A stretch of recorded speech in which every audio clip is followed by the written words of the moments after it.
It was 1975, and the Lebanese Civil War had begun. In 15 years of fighting between Muslims and Christians, over 100,000 people died in a war that nearly destroyed Lebanon. Jerry Rassamni vividly remembers when the war came to his mountain village of Shweifet. People were slaughtered because of their religion. There was so much hatred. I remember growing up practically in a bomb shelter. Bomb shelters and daily bombings were a fact of life. And the enemy was at the gate and he wanted me dead. As a Druze Muslim, Jerry's fear of the enemy turned to hatred. Christians were bombing us daily, and I really thought that they were the devil incarnate. I hated them with such passion, and if I hated the Christians, I hated the Jews 10 times more. Eventually, Jerry joined the militia and entered the fighting. I had to defend my land and my existence. I had to kill or be killed. Pretty soon, gunpowder became my outlet, my escape, my addiction. Sometimes manifested itself in an AK-47 assault rifle. Sometimes it was a hand grenade, a landmine. Whatever it was, it had gunpowder in it. In time, however, the atrocities of war led Jerry to question his Islamic beliefs. I saw the unrestrained evil that man is capable of. And when religion tells you that man is basically good, it is a lie of colossal dimensions. For I saw the true heart of man, and I was changed by the horrors of it. I remember seeing men lying on the streets in pools of their own blood, no better than dogs. I began to see that there is nothing redeeming about man. How could man, who's capable of such overwhelming evil, have goodness in his heart and evil at the periphery, as Islam claims? Isn't it the other way around? After 3 years of fighting, Jerry realized that the war was pointless, and so did his mother. She feared for her son's life and produced fake paperwork to get Jerry and his brother out of the country. Months later, Jerry started a new chapter in his life, in America. This is what I have dreamt about, all of my life, coming over to this country that represents freedom, represents liberty. I came from a country where I didn't have a lot of freedoms because of the war.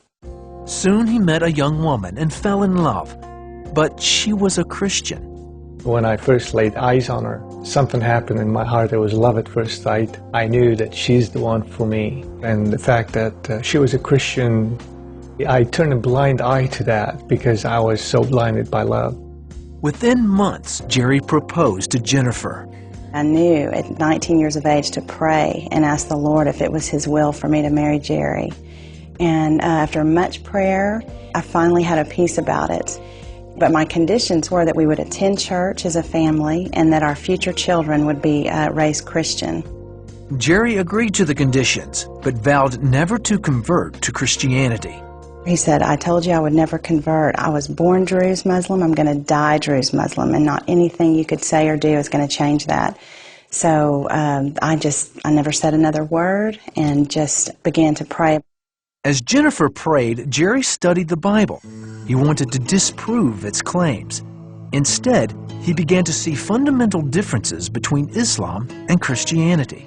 As I began to examine the scriptures, I came across some revolutionary teachings. In the 99 excellent names of Allah in Islam, not one is love, not one is Father. But I read about a God who loved mankind so much, even after they rebelled against Him, that He made a way that we could come before Him and call Him Abba. This was not the God of Islam. And so, during a Sunday morning church service in October of 1998, Jerry Rassamni stepped forward and accepted Jesus as his Lord and Savior. It was as though the scales had fallen from my eyes, as though I could see for the first time that God was guarding me and protecting my life all these years when I should have been 6 feet under.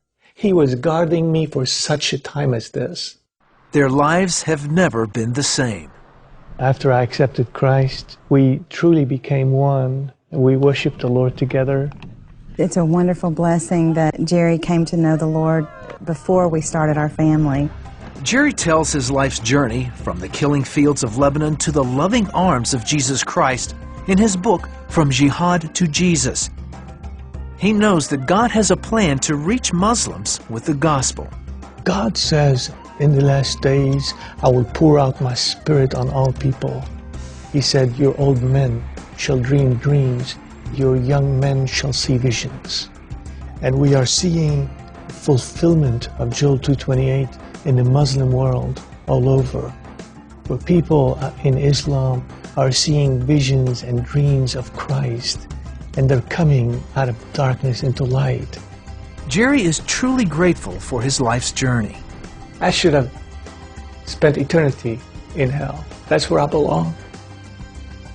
But God, in His infinite mercy, sent His Son to die in my place, so that I don't have to spend eternity in hell.